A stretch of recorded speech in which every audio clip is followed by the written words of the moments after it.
Eto. Manage and reduce expenses daw po. Ano daw ba ang maitutulong nito sa atin pag nag-manage at nagbawas tayo ng expenses natin? Ito yun. Ayan.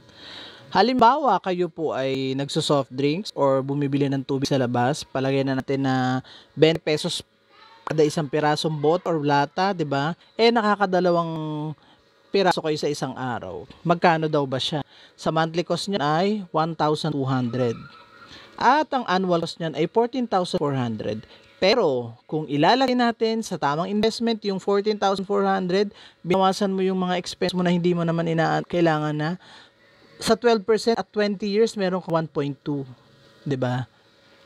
Next, Coke, milk tea, usong-usong ngayon yan, 'di ba? Kung 20 pesos per cup yan, kung naka 3 cups ka a day, ang expense mo ay 1.8 at ang annual mo ay 21,600. I-invest daw natin yan ng 20 years. Diba? Invest natin ng 20 years at 12% interest rate. 1.8 million daw po yan, diba? Isipin nyo kung mababawasan yung mga expense na hindi naman natin masyadong kailangan sa buhay. Kasi makakatulong pa sa atin kung babawasan natin yung soft drinks less sugar yan. Diba? Excuse me, kung coffee at milk tea, lalo na yan, less sugar yan. Pwede naman natin bawasan yan, diba? Paano yung mga bisyo, 'di ba? Yung mga sigarilyo, yung mga alak, 'di ba? Pwede daw natin bawasan 'yan. Ayan kasi kung 30 pesos per pack sigarilyo, ngayon magkano na sigarilyo? 100 na isang pack ba? Kung 30 pesos daw 'yan, 2 packs, 1.8, the same to 21,600 ang annual cost niya, tapos 1.8 sa 12%, ba? Paano naman yung mga bagay na pwede naman natin bawasan, yung extra phone bills, 'di ba? Kung kasama na natin araw-araw ang ating mahal sa buhay, tapos pwede naman tayong lang yung mga promo lang, 'di ba? Tapos yung manicure, pedicure, kung yung iba linggo-linggo papaganyan, pwede ka namang gawin mo na lang 2 beses sa isang buwan, 'di ba? Tapos yung hair maintenance, 'di ba? Isipin mo yung mga kulot nagpapa-straight, yung mga straight nagpapakulot, ano ba talaga, 'di ba? Isipin mo kung di mo babawasan yan, magkano? Manicure, pedicure, 300. Tapos, sabihin mo na 1 times, tapos 2 times a week, magkano daw yung cost niya? 600. Ang cost nun, annual cost ay 7,200.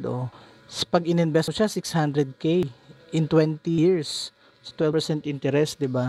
Yun mga ganun, diba? Isipin mo na lang, kung mamamanage mo yun, kasi yung iba, usually, diba, medyo minit ang panahon ngayon. Usually kasi 'di ba, isipin mo,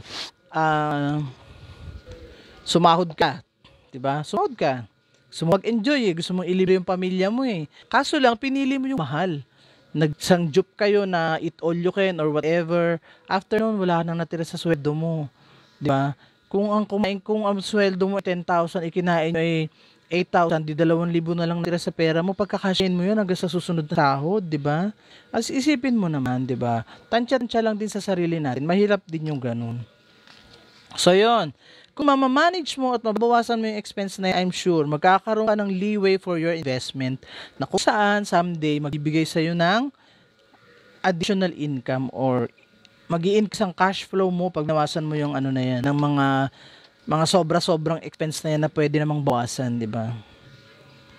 Different investment vehicle we need to know and understand. Kailangan daw po nating malaman ang mga different investment vehicle kasi unang-una may iba-iba tayong pangangailangan.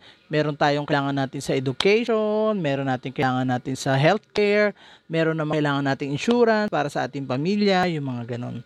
So, dapat nating maunawaan yun kasi unang-una, tayo ang makakaintindi at tayo dapat aaralin natin yun. Kasi kung di natin aaralin yan, ang mangyayari niyan, maluloko lang tayo.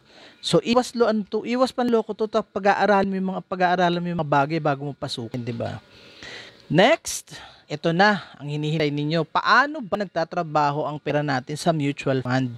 Paano ba kikita ang ating mutual fund investment? Ito na, ipapakita ko sa inyo. How mutual fund works, di ba?